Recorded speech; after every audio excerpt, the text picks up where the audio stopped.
YouTube, I am here once again. This is being recorded on the same day as my last video about the Water and Wind Festival, but you'll probably be seeing this like 1 to 2 days later, just because of upload schedule purposes. So I'm here today to make a Raidraptor guide for you. Why, you may ask? Because I do really enjoy this deck, and I find it quite hard to play sometimes. And I know probably most people will as well, and this deck is very good. And I want more people to play this deck, because I do love it. So yeah, if you don't understand Raidraptor very well, or you're afraid to play it and not knowing the combos very well, you can watch this video, which will give you a better understanding of what the deck can and cannot do, and its main pros and cons against other rogue options, or even some meta options. So, with that said, let's start with some reasoning I made. So, most of my deck's reasoning is taken from Dymax, which is someone who I consider to be the biggest Raidraptor expert in the community.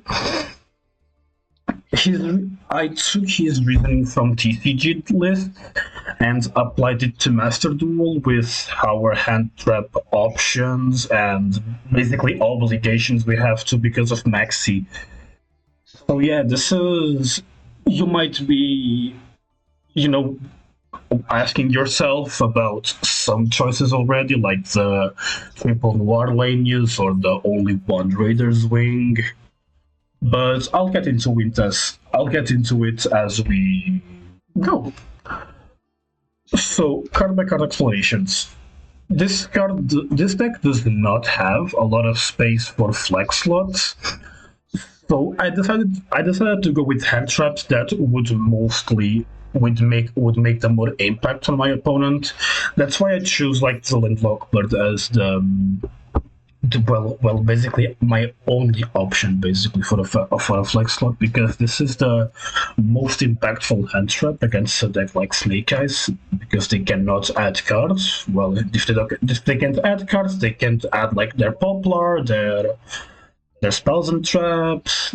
They basically get very cooked with this. Not very cooked, they can still do something, but their end board power will be significantly reduced to a point where we can just play through it with our birds. So yeah, this is the reason, I guess. It's also very good against most current decks, like no one is really playing Labyrinth. So yeah, I guess Duel it has its uses, but not as much, because they mostly do like graveyard and destroy stuff more than that. But yeah, it's fairly decent against most decks. But yeah, there is not really like another hand trap that does as much as Roland Lockbird, so this is the one I decided. Next, Maxi. Well, this is obvious. You pretty much have to play this at 3 copies if you want to play this game, because it's popular. It is like allowed for some godforsaken reason. Ash to counter Maxi. It's also good against. It's also the most generic hand trap, and it's good versus Maxi. So well, we are using it. Now let's quickly go over the other tech cards, just so I don't have to go against it. To go over it like next. Now Nibiru is here. It's quite the same reasoning as Duel, because it has the biggest impact, and it's one of the few things that helps us in the matchup against Duel. That you will see that it is a very difficult matchup for this deck. It is Duel, which it's not very good. That is like currently the most dominant deck. So yeah, there's that. Nibiru helps quite a lot in against basically every deck that it's not like Labyrinth. It helps a lot. It has a great impact and helps us go second to, play into their stuff. Now, Coldbind Crossout, you could make an excuse for Crossout, because this deck does not suffer so much from hand traps. But, well, Cold Buy is basically obligatory because of Maxi. But yeah, this crossout is discussable. You could use other cards you want in its place. I just rather use crossout because it's what I feel the more comfortable with. Because the less I have to deal with Maxi, the better. So yeah, just that. Now for the Raidraptor monsters themselves. The first one here is Heel Eagle. It is the level 3 winged beast that basically summons itself if you control all Raidraptor monsters. That's very important, all Raidraptor monsters. Which means that if you have something like Aspie on field, which probably won't matter because you won't have it at the time you summon this card, you cannot summon it. Just to, so you know that. You will mostly be searching this off of Noir Lanias, and well, it has a second effect in the graveyard that allows you to banish it from your graveyard and recover a Raidraptor spell on trap from your graveyard to your hand. You mostly use this to recover your Raidraptor's force, so you can use it on your opponent's turn because it's a quick play.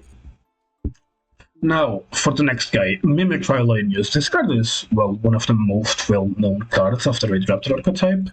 Basically, during that turn, it was sent to the graveyard. If it's there, you can banish it to add any Raidraptor cards from your deck to your hand. It also has an on-field effect that allows you to increase all of your levels by 1, which you mostly won't be using, because the only rank 5 you want to summon is this guy, and it basically wants to have material on it, an XC material on it for further plays. You won't be using the first effect, only the second one. This is often used to search another extender, but now most of the time you want to use it to get your Raidraptor boost, so you can get access to Glorious Bright, which is a negate. Now, for Tribute Lanius. Tribute Lanius is the best starter in the deck. It's on summon, if it was summoned, not on summon. If it was summoned this turn, you can basically Foolish Burial a Raidraptor monster. And actually any Raidraptor card, but you'll mostly be sending monsters, aka sometimes you'll send Mimicry, but most of the time you will want to send Fusilanius now. Unless you already have an extender, in which case you send Mimicry so you don't lock yourself, because you want to end on Nightmare as an extra point of interaction with your opponent. Now, talking about Fusilanius. Fuzi, whenever it's sent to the graveyard, can search another copy of itself.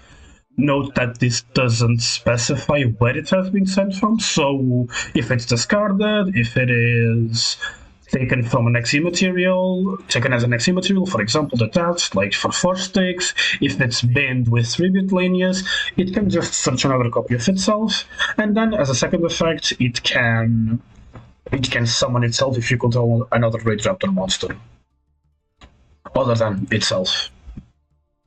But be careful, because this will lock you up in only Raidraptor monsters. So if you pretend on summoning something like Nightmare during your turn, do not use this card, because both of its effects lock you into Raidraptors. Now, for one of the weirdest choices is Raider's Wing, that most people play at 3. I rather play it at 1, simply because it is very accessible.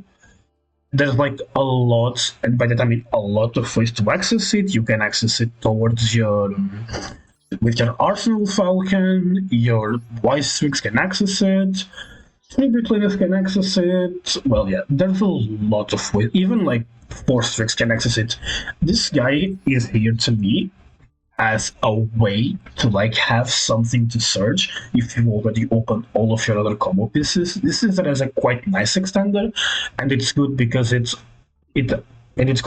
allows the monster that has it as a material not being like targeted by card effects, so something like Imperm won't end your turn immediately if you have it. If you have this guy underneath a monster. So that basically Imperm in your force tricks is not a thing like at all. It won't like hurt you because it can't be targeted. So yeah, if you have it, it's good, but it's not really a need in any of the combos. It's just a fairly decent extender that there's there, as like an extra one. Now, for Strangleanius, this card is very powerful. If you control any dark monster, that does not have to be a winged beast or a Raidraptor, it just needs to be a dark monster. So if you control like this guy, you can summon it. But we'll go over it later. If you it can special itself from hand if you control a dark monster. But you cannot summon anything except for dark monsters for the rest of the turn, which, well, should not matter because every single monster in your deck is a dark monster, so this part does not matter at all. Yeah, there's that. And then if you have an XC monster that has a dark XC monster as a material, which will most of the time be either your Arsenal Falcon or one of your big guys that will have it. If you have it, you can just basically summon another guy from your graveyard, but another Raidraptor from your graveyard, but its effects are negated. This is good to finish on an extra rank for, like Nightmare, or even like an extra Force Tricks if you couldn't access it somehow. It's good. It's just an extender that also works as a combo piece sometimes. Now, this card, Symbolic Bird of Perfection, it's not being a Raidraptor, it is level for Dark Winged Beast monster, which means that basically it's a Raidraptor. It's basically like a Raidraptor because, well, it works as that. This card is an extender, but not in the same capacity as the other ones would be, because this chains itself to normal summon itself to the summon of a winged beast monster, which basically means that it can be useful to chain block something and mostly your Wise Tricks. And it's also an extender that allows you to chain block your cards, so it's very good. This is basically Sakitama, but for winged beasts. Very good card. It's here. You can play 2 if you want to play another an Imperm for cross out. You can play 2. I play 3 because it's just a very good card in general. It plus any of them. The Raidraptors, it's full combo. It plus 2 cards that are full combo grants you a chain block on your Wise Tricks, so that they cannot Ash it, for example. So yeah, this is the reason why most people choose to play this card.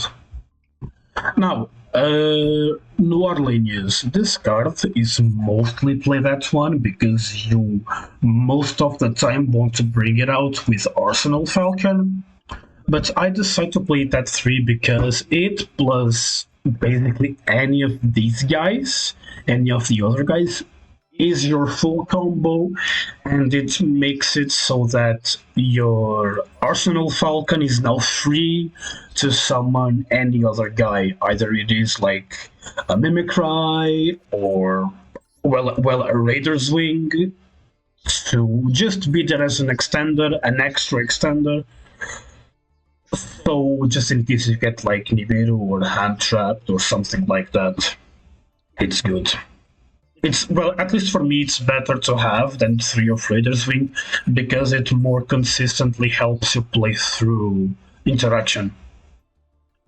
Now, for its effect, if it was normal or special this turn, you can target a Raidraptor you control and then search a Raidraptor from your deck with a different level than the one you targeted.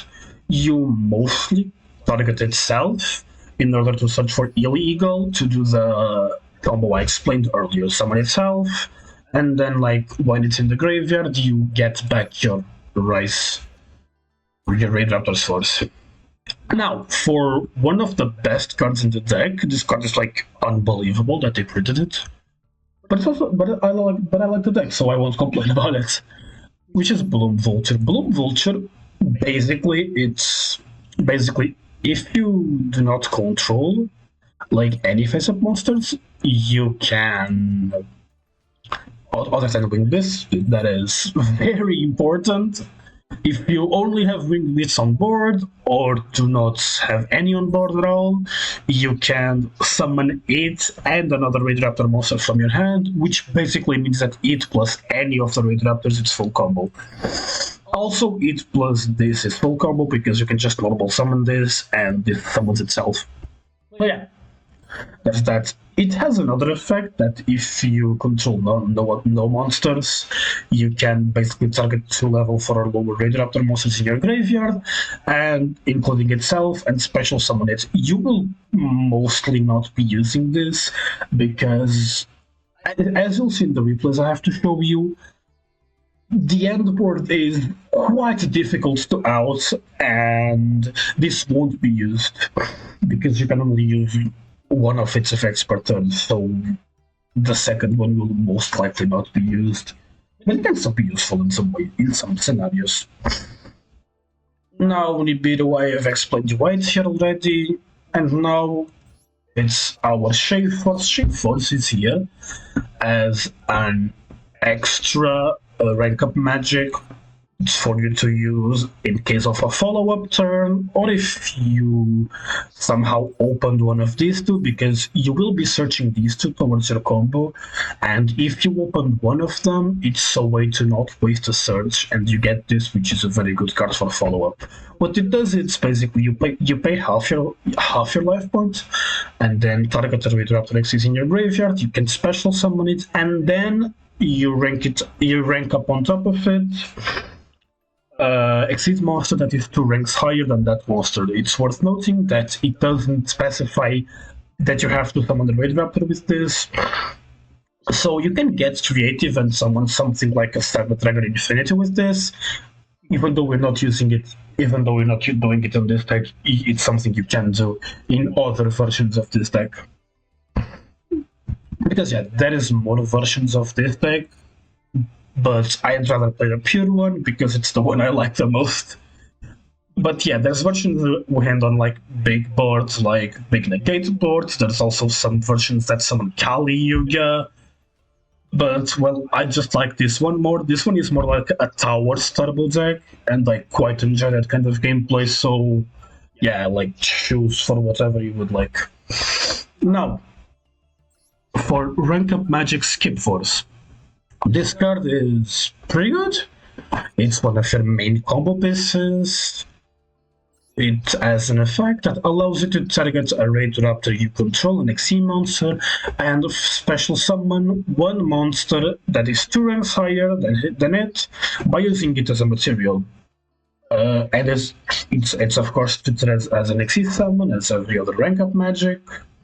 And it also has a neat little effect that in another turn you can banish it under Raidraptor, and then special Raidraptor exceeds from the graveyard. It's cool for follow-up, but not used many times, because most of the times if you have your full board online, your opponent will not be able to load it like whatsoever. You'll see it in the replay. But yeah, this card is mostly searched with your Brave Strix and nothing really nothing more, I'd say.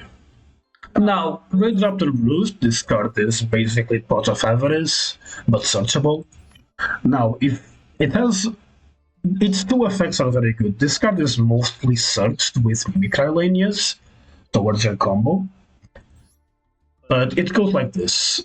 If a Raidraptor is special summoned from the extract to your field, you can add a Raidraptor spell or trap from your deck to your hand. This will mostly be used to add your Glorious Bright, which is basically infinite impermanence, but better. Now, it also has another effect that allows you to target 3 of your Raidraptor monsters that are banished or in your graveyard, and place them on the bottom of your deck, and then you draw 1 card. you will most likely be using this to recycle your cards that will be banished at the very end of your turn because you want to maximize your chances of throwing a hand trap. You will be most likely shuffling back your illegal and your mimicry language, which will both be banished, so you can reuse them on the duel, and then you shuffle back one of your extra monsters, more likely than not one of your force trickses, because you exhaust them very quickly, and it's a very important card to have, so it's good that it has this recycling option. Now, Called By and Crossout I've talked about before, and now let's go for one of the most weirdly designed cards, yet good cards I've ever seen in this game, basically. Now, Rise Rank Up Magic Raidraptor's Force. This card has a very long name. So this card, basically, what it does is it allows you to synchro summon an XE monster. Yeah, I know it sounds weird, but it's basically that. So what you do is during the main phase or your opponent's battle phase, type that this is a quick play, so it will very often be used in your opponent's turn and your own turn as well, because it will recycle it. So during any of them, you can target 2 or more Raidraptor monsters you control and or in your graveyard, but one of them has to be on the field, which will most of the times be your Force Tricks.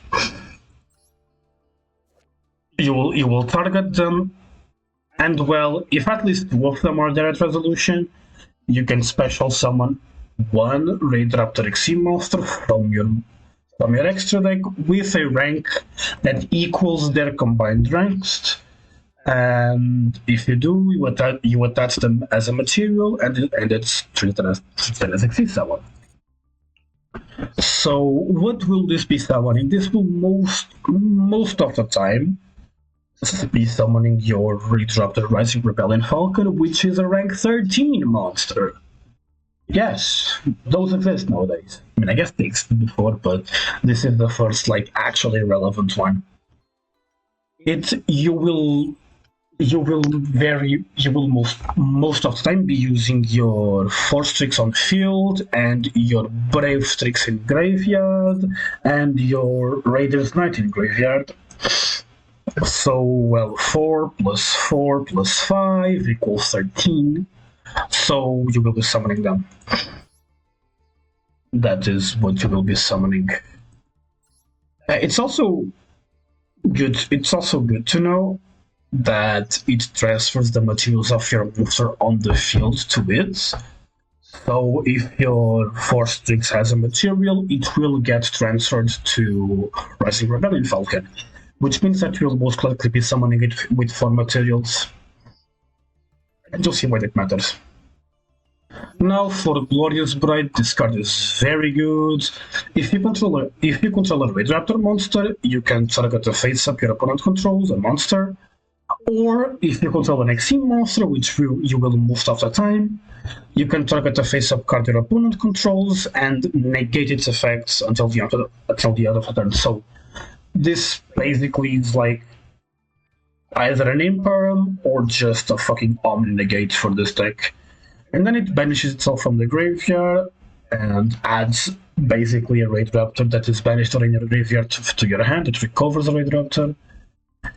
Yeah, that's it. This is a very good card, and this is very searchable towards your Raidraptor Roost. You will basically always be getting this card unless you get heavily hand-trapped. So yeah, now let's go for the extra deck. The first card of the extra deck is one that is not a Raidraptor, but it's Evil's for Nightmare. It requires 2 level 4 darks, and it's basically whenever your opponent special summons a monster, you can detach a material from it and change it face down. Note that this does not have a once per turn, and you will always be summoning with 2 materials, so this is a twice per turn. Basically a on summon Book of Moon. It's cool to have. You never want to prioritize summoning it, but it's a very good piece to have if you already have your end board completed and have some bodies left on board. This is like the best option there is. It's a flex slot though. You don't exactly need it. You can use other cards on its place, but there's not really any better card to use. So yeah. Now for one of the main cards of the deck, which is Force Tricks. Force Tricks allows you to detach. It's very simple. It allows you to detach a material from itself and add any level 4 Dark Wind Beast from that to your hand. Note that this can either be any Raidraptor except Heal Eagle and your Semorg Board of Perfection. If you want it for any part of your combo. Yeah, 3 of, very good card. You will most likely use 3 of it. That's why it's so important to recycle it with Roost. Now, for the actual most important Xyz on the entire deck, which is Raider's Knight, which is also not a Raidraptor, but he is a Raidraptor because it makes itself be a Raidraptor. This card is very strong. This is a warrior Dark Exceed, so you will always want to summon it before you somehow lock yourself into Wind Beasts, which can happen. Now, to level 4 Dark Monsters, you will. This card is the sole reason why your full combo, which only requires 2 level 4s on field. This is the main. This is like the main reason why that happens. You can detach a material from itself, and especially from your extra deck, one Phantom Knights or Raidraptor or Exceed Dragon Exceed monster that is 1 rank higher or lower than itself, by using it as a material and destroying during turn upon the next end phase, although this last part will never come up. It's of course Twitter has Exceed Summon, blah blah. So you will be using this to summon 2 monsters, but mostly 1 monster, which is your Brave Tricks. This card is, well, I'll talk about later, but this card is your main combo enabler. But another card that it's next on the list that I want to talk about, why I chose it, is Arc Rebellion Exceed Dragon. So this card is here specifically because, well, as I have explained before, Ubel is a very dominant deck right now, and this deck's matchup against Ubel is awful. Like, basically, your end board of 3 unaffected monsters means nothing for Ubel because they just summon a bunch of 0 attack monsters and swing into your monsters and kill you. They simply do not care. But by having this guy on your extra deck allows you to negate their monsters and basically try to go towards a board state where you leave them out of resources. Or you can just, if you have enough monsters on the field, swing with this guy because they will be negated, thus not able to use their little effects of, like reflecting battle damage. So yeah, I chose to play this card specifically for the Ubel matchup. Even though it's a pretty good, well, OTK enabler for the deck, but you will most likely not be using it.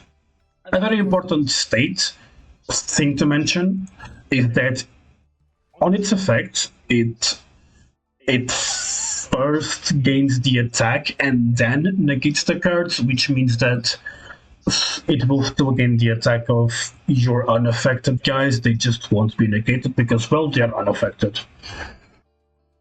I didn't even explain this card's effect because I believe most of you know it, but it basically detaches a material in order to gain the original attack of all other monsters on the field. This can of course allow it to get to very high numbers of attack, and then it will negate every other monster on the field, thus enabling easy OTKs in some weird board states.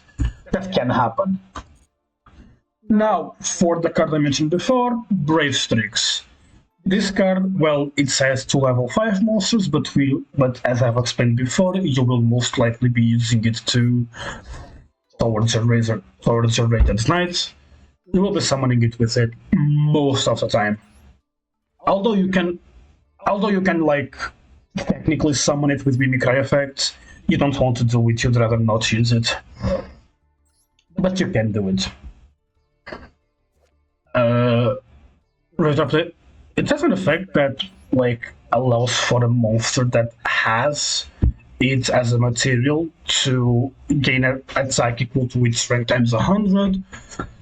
This, you will be seeing it on Rising Rebellion Falcon, which will leave it as 5,300 attack, which is quite important because it's the same attack as Access Code Talker reaches in most decks, which means that if they want to get rid of it by battle, they pretty much have to destroy access codes for that, only allowing them to get rid of one of the monsters.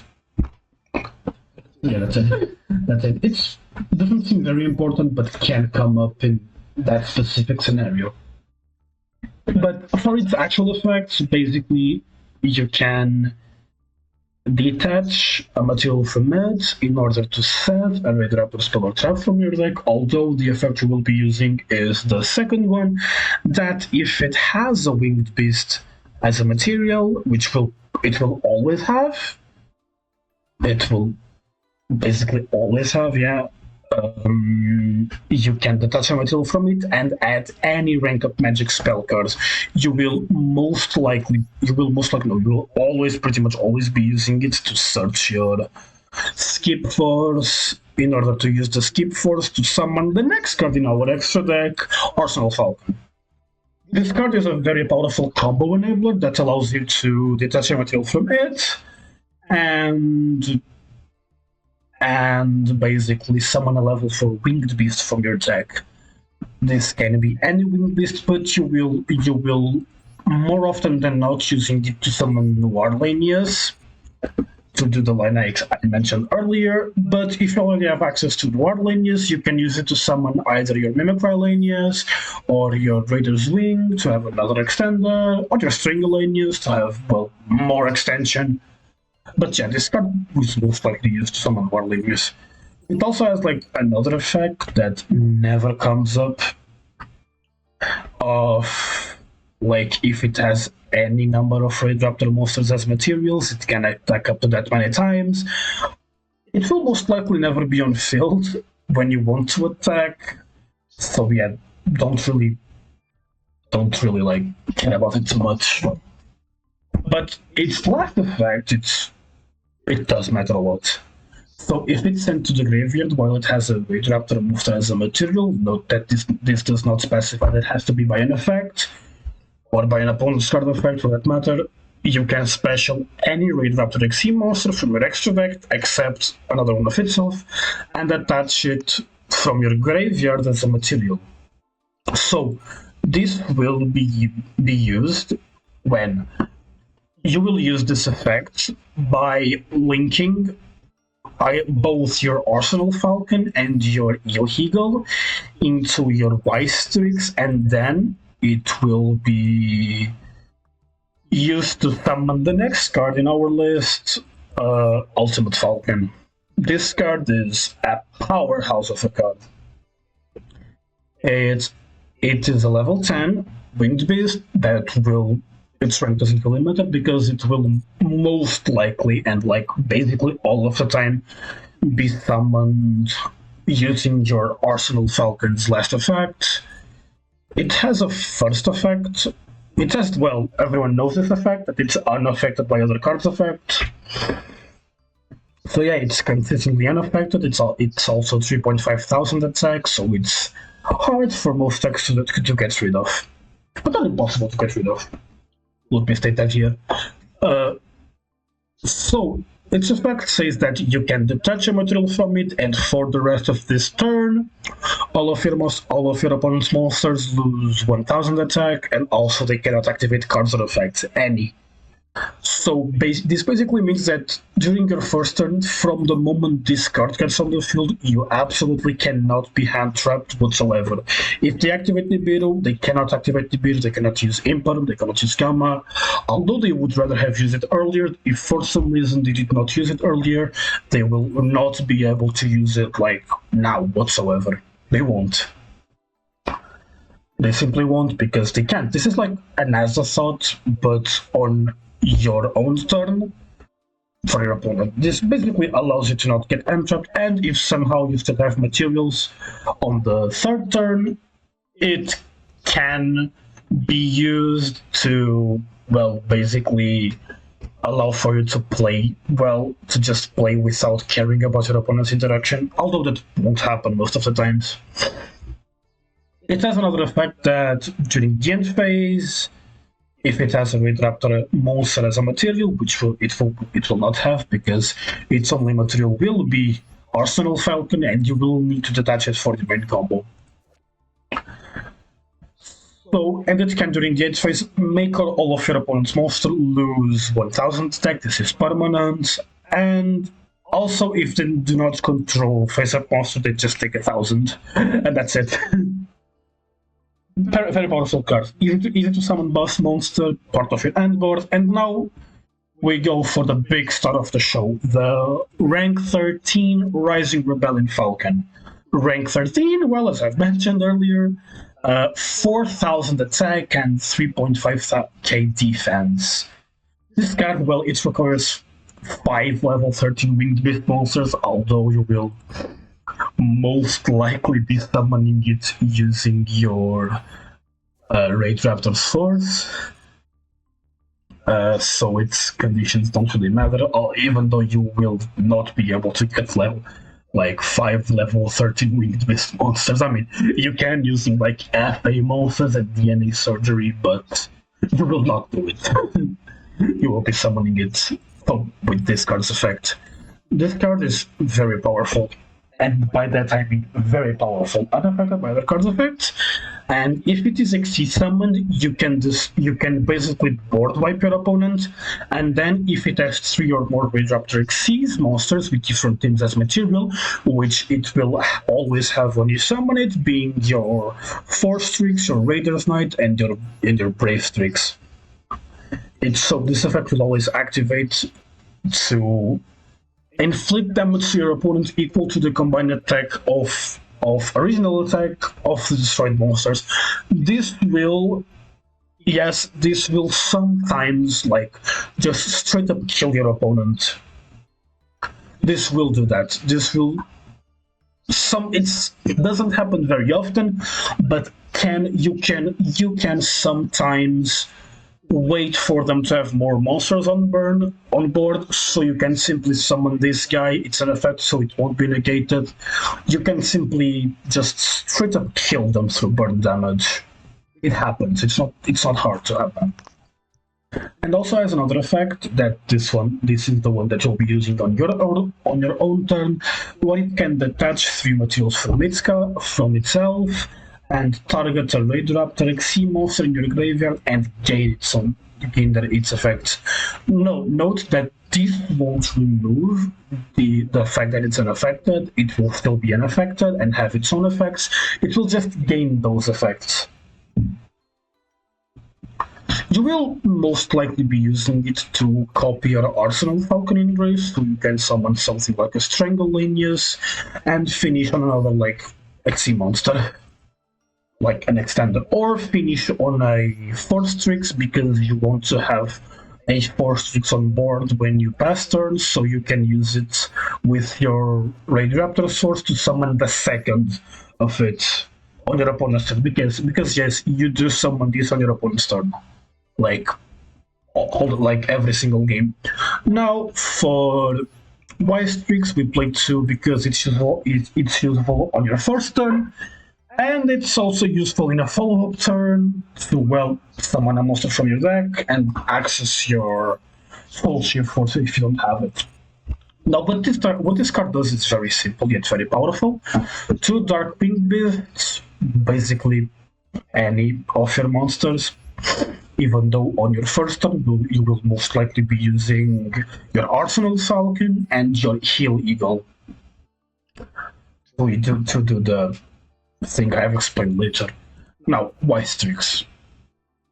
This card, when Link summoned, it special summons any level 4 Dark Winged Beast from your deck, but its effects are negated, also it cannot be used as a Link material. What you summon most of the time with this card is either your Mimic Rylanius or your Raider's Wing if you already have access to your Mimic Rylanius. This card is also used in some versions to bring out Black Orc Sephiroth the Elite, although this is not needed in this version. Yeah, we play 2 off because it's good on the follow-up turn. And lastly, SP Little Knight. It can be used, well, in some scenarios, it can be used, but you won't use it a lot of times. It's just here because it's just a bad, because we have had an extra flex slot, and it's just the overall best generic Link 2 monster. But you can also completely forgo it in order to play one extra Arsenal Falcon if you feel comfortable on it. I myself don't see the need for it, but I can see why you would do it. Now, with all the cards and some interactions explained, I will be showing you a replay I saved for you. This is a gold replay, which won't too much, but it shows up the deck's main combo, and more importantly, it shows why this deck is so powerful. It's actually a plat replay, I thought it was a gold one, but it shows you why the end board is so powerful that basically opponents simply cannot deal with it. Which is the main point of the deck, is that like you have an end board so powerful that grinding does not matter if your opponent simply cannot deal with your board. This will start. I went first, I won the coin toss. This hand is like okay, it does the full combo, but I would rather have something like a Call by the Grave or Cross Out to allow me to pass through hand traps more easily, which this deck doesn't really have a problem with, because you see these 4 cards, I have 2 very good extenders. I have a normal summon that I accessed, that also accesses me other stuff from my deck. So yeah, let's go to the combo. I will make some observations. By summoning this, please note that by doing that, I lock myself into Raidraptors, which doesn't really matter. Only matters if you want to summon your Nightmare, which I don't really care much about. At least on this rank, I don't really care about it. But yeah, and note that this locks you into Raidraptors, but Raider's Knight is a Raidraptor, so yeah, it is a Raidraptor, so it does not lock you from going into it. Now we'll detach a material. Very important that I detach it Fuzilinius here in order to get another one from my decks, just to keep card advantage in. Now Brave Strix will add Skip Force, and Mimic Tribe will add Roost. The reason I add Roost now, it's just so I can get Glorious Bright as early as possible in my turn, so that if I'm hand-trapped, I don't suffer as much from it and I still have at least 1 point of interaction on my opponent. Now Roost will... Yeah, with that said, you will still always want to use your Roost second effect on the very like end of your turn to like maximize your chances of throwing a hand trap. Now this will allow to add Glorious Bright.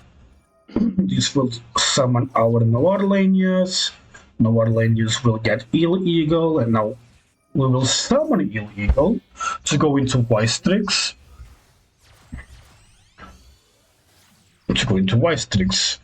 Now channeling one Wise Tricks, channeling to Arsenal Falcon. Arsenal Falcon will summon our Ultimate Falcon. Now, from this point on, our opponent cannot interact with us.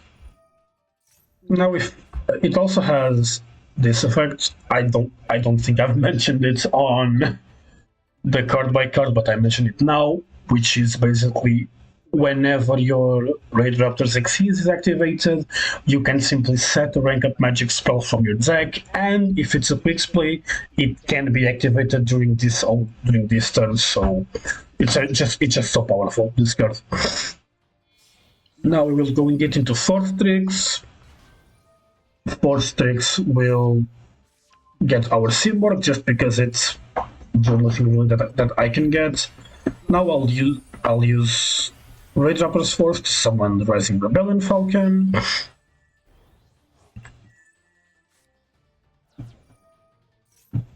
Rising Rebellion, Ilhegel will recover our thingy. Now Stringolinus will summon into, well, the other Force Tricks. It attaches to add another guy. And then Ultimate Falcon. Yeah, this replay, I made a little bit of a mistake on not activating this guy as soon as it got on the field, but you generally want to do it. 1, so your opponent cannot interact with you, and 2, so you have an XC monster in your graveyard to activate Rising Rebellion Falcon's effect. Now Roost will be recycling my guys. And your maxi. Here, note here that I did not recycle my Mimic Prilanius because I already had access to the other one. So I did not recycle it because I would rather have my Arsenal Falcon ready for the next turn. Now this board does contain 1 unaffected monster, 2 unaffected monsters, 1 Omni-Negate, and this thing which will summon another unaffected monster, and which will board wipe my opponent on summon. And I also, with Roost, I drew a maxi. That's why I told you to, well, always use it at the bare end of your turn. My opponent will try to book Eclipse me, and what I do here is that I have to use this right away, so we won't see the board wipe in action. I just did it right away just so I don't lose the material. Yeah, I do it. I summon my other Rising Rebellion Falcon.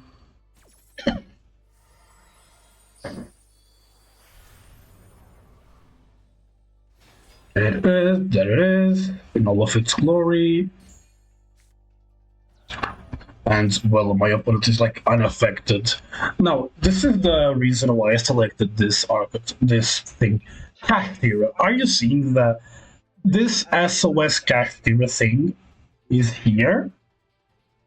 It is here for a reason. I despise Kashtira, and, well, seeing it, this is not really a Kashtira deck, it's more of a Scarecrow deck, but it starts with Kashtira cards, so I do want to give a lesson to Kashtira card players.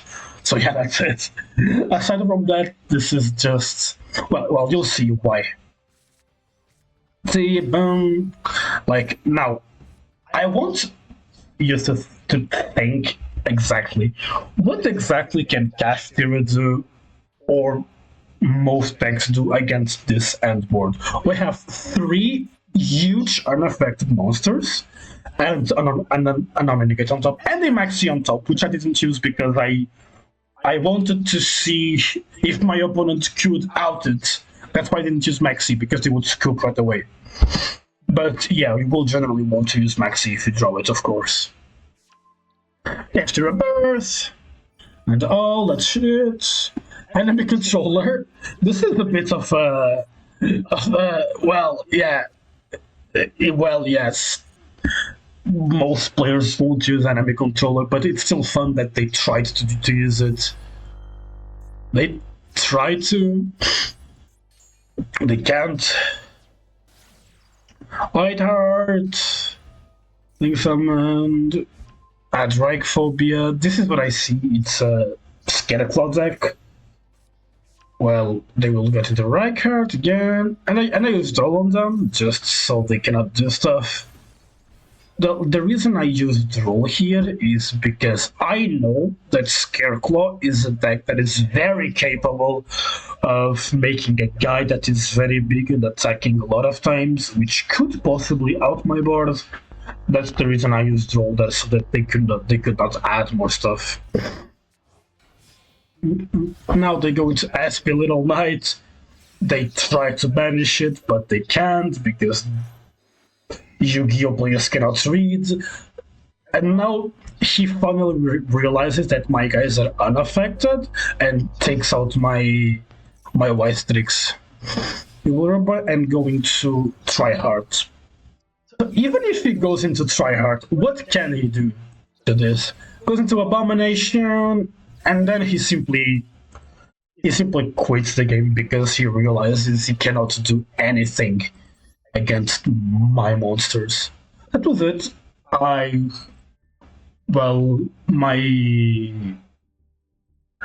My thoughts on this deck are that it is a very good deck. It's quite hard to play sometimes, but once you learn the main combo, it's basically always that. Yeah, that was it. I hope you enjoyed the guide. Subscribe if you haven't. Go follow me on Twitch. The link will be in the description. That's it. Bye bye.